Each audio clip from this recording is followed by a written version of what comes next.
Tonight, we are continuing our investigation into the dark money groups and political action committees running the ads you're seeing to try to influence your vote this election season. We told you Attorney General Gentner Drummond is suing the group behind one advertisement, attacking him, saying that group made verifiably false, slanderous claims. The Attorney General is also suing the governor, accusing him of colluding with the group running that ad. News 4's Spencer Humphrey pressed the group's leader and AG Drummond for answers. Here we go again. Think it's just Democrats who've gone woke? Another political ad, Think again.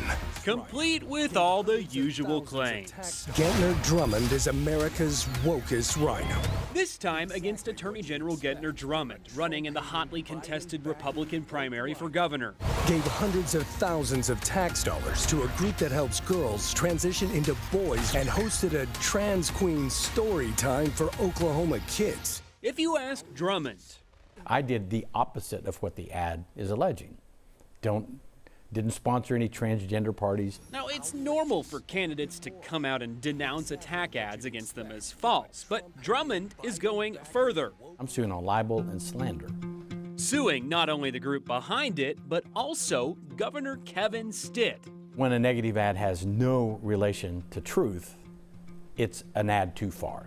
He says it was actually former Attorney General Mike Hunter who approved that funding mentioned in the ad for a transgender advocacy group 2 years before he took office. Then he says Attorney General John O'Connor, appointed by Governor Stitt, oversaw its implementation. And then when it came to my attention in October, I canceled the grant and defunded the organization. That's not supporting. That's not participating. That is canceling this egregious misuse of taxpayer dollars. Your typical negative ad has a scintilla of truth, some little wisp that they can point back to. And in this instance, there's nothing they can point back to. 100% of the allegations in the ad are libelous, are slanderous. The group behind the ad is called School Freedom Fund. It's a political action committee, or PAC, run by national conservative nonprofit group Club for Growth. David McIntosh leads both groups. We think it's a frivolous lawsuit. We asked him about Drummond's explanation. Are you saying that he's not telling the truth there? I don't think he's telling the whole truth, and the truth is a defense against libel and slander.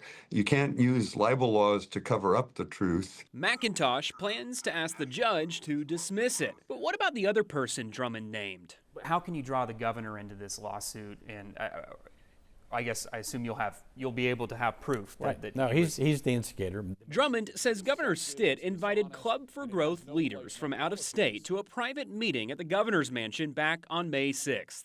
Brought in a bunch of out-of-state donors. It's the same donor group that I've been attacking as Attorney General.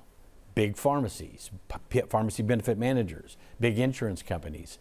They don't want Drummond to be governor. The day after that ad started airing, Stitt called for an audit of Drummond's office based on the ad's claims. The timing is phenomenal. A May 6th meeting at the governor's mansion where Club for Growth comes in and they raise money.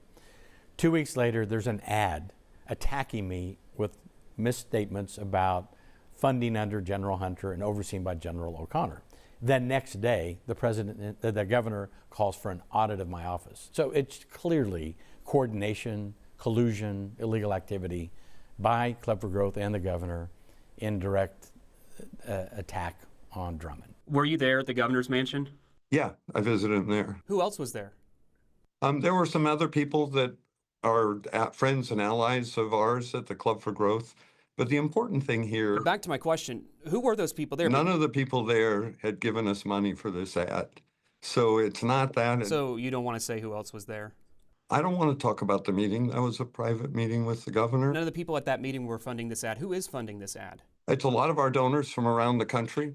We're very strong supporters of school choice. and they give us the money. Federal filings show Club for Growth's School Freedom Fund had one single donor this election cycle, a Pennsylvania billionaire named Jeff Yass. Yass has been a vocal supporter of movements supporting taxpayer funding for private schools. Drummond publicly clashed with Governor Stitt when he challenged Oklahoma's attempt to use taxpayer dollars to fund a religious school in court.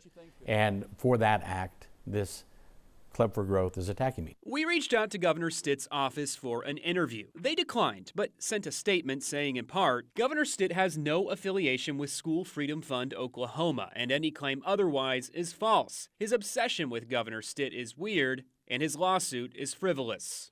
What's your answer to that? They should confer with their legal counsel. As for McIntosh, whose group is based out of Washington, D.C., for people who are sitting here in Oklahoma watching this and hearing a guy in Washington, D.C. tell us who he thinks our next governor should be, why should they listen to you on this? he's sticking on message. What they should listen to is the facts about Gentner Drummond, that he's a rhino. In Oklahoma City, Spencer Humphrey, Oklahoma's News 4. Thank you, Spencer. Attorney General Drummond's lawsuit is filed in Osage County, Oklahoma. And of course, we will continue to monitor it and bring you updates as it moves through the court system.